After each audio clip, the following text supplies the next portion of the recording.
आप देख रहे हैं निष्पक्ष दस्तक। मैं हूं राजू यादव। चुनाव के मध्यक्रम आते आते ही माया की माया बदल गई। ये सच कहा गया है कि माया की माया को सिर्फ माया ही जाने।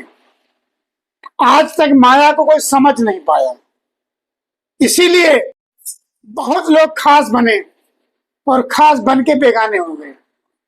दूसरे तो दूसरे, अब अपने भी बेगाने हो गए। एक समय था उत्तर प्रदेश के डिप्टी सीएम मायावती के दाहिने हाथ होते थे, श्यामा प्रसाद मौर्य दाहिने हाथ होते थे। फिर समय बदला, आकाश आनंद उनके दाहिने हाथ बने। लेकिन लोकसभा चुनाव के मध्यक्रम में ही पता नहीं दबाव में स्वेच्छा से उन्हें जिस आकाश को माया ने ऊपर धरातल से ऊपर पहुंचाया था, आज फिर उन्हें धरातल पर लाकर छोड़ दिया है। अभी तक प्रचलन था कि चचा भतीजे की कम पड़ती है, लेकिन एक नया क्रम जुड़ गया है। यूपी में बुआ भतीजे की भी नहीं चलती है। बसपा प्रमुख मायावती ने भतीजे आकाश आनंद को पार्टी के नेशनल कोऑर्डिनेटर पद से हटा दिया है। साथ ही अपने उत्तराधिकारी बनाने का निर्णय भी वापस ले लिया है। अभी 6 माह पूर्व ही मायावती ने उन्हें नेशनल कोऑर्डिनेटर और अपना उत्तराधिकारी घोषित किया था, परंतु ये ज्यादा दिन चल ना सका। ये दबाव में हुआ, स्वेच्छा से हुआ, इस पर अभी खोज चल रही है। कुछ दल इस पर आरोप लगाना शुरू कर दिए हैं कि भाजपा के दबाव में ही मायावती ने भतीजे आकाश आनंद को धरातल पर लाकर पटक दिया है। मायावती का कहना है कि पार्टी व मूवमेंट के व्यापक हित को ध्यान में रखते हुए जब तक आकाश आनंद पूर्ण रूप से परिपक्व नहीं होते हैं, तब तक उन्हें यह जिम्मेदारी दोबारा नहीं दी जा सकती है। आकाश आनंद के पिता आनंद कुमार पहले की तरह ही पार्टी की जिम्मेदारी निभाते रहेंगे, यानी बहन भाई की तो भी पड़ती रहेगी, लेकिन भतीजा अब अलग हो गया है। मंगलवार की रात को मायावती ने ट्वीट कर एक्स पर यह जानकारी दी। अभी हाल में ही आकाश आनंद अपनी उड़ान को तेज कर रहे थे। उनकी तेज उड़ान को देखते हुए मायावती को यह बात कहीं ना कहीं अखर गई और उन्होंने कहा कि बाबा साहब भीमराव अंबेडकर की आत्मा स्वाभिमान, सम्मान व सामाजिक परिवर्तन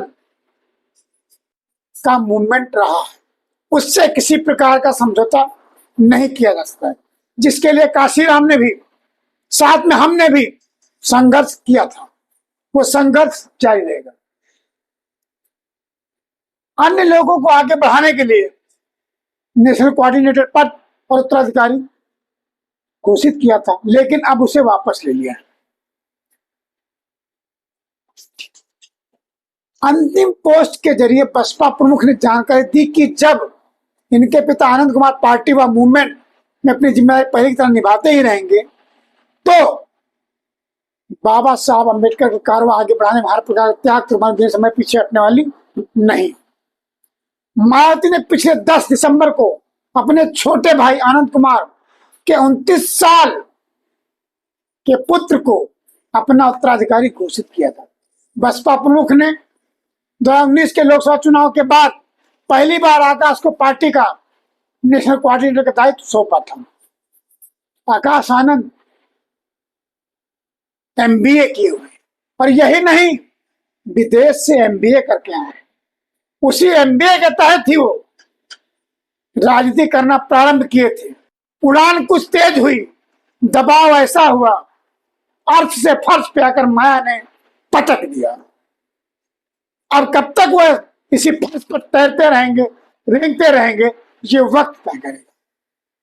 सुनने में यह भी आ रहा है उनके आक्रामकता व शब्द चयन को लेकर मायावती काफी नाराज थी। आकाश आनंद को अचानक दोनों जिम्मेदारी से हटाने के पीछे तमाम तरह की चर्चाएं गर्म हो गई। माना जा रहा है कि जिस तरह से वो पार्टी प्रत्याशी के चुनाव जनसभा में आक्रामकता दिखाते हुए मोदी योगी सरकार में तीखे हमले कर रहे थे, उनके शब्दों के चयन पर बसपा सुप्रीमो मायावती नाराज थी। शब्दों का चयन राजनीति में बहुत मायने रखता है। राजनीति हो या सामाजिक जीवन हो, शब्द बड़े अनमोल होते हैं। बोली एक अमोल है, जो कोई बोले जान, और ये तराजू तौलिए तब मुख बाहर आन। 28 अप्रैल को सीतापुर के चुनावी रैली में दिए गए भाषण को आचार संहिता के उल्लंघन मानते हुए आकाश पर एफआईआर दर्ज होने के बाद मायावती ने आकाश की रैलियां करने से रोक दिया। उसके बाद से आकाश नई दिल्ली में ही जाकर बस गए। वर्तमान समय तक जो जानकारी आ रही है उसमें यह है कि आकाश आनंद की सारी रैलियां रद्द कर दी गई हैं। आज सत्ता के दौर में, चुनाव के दौर में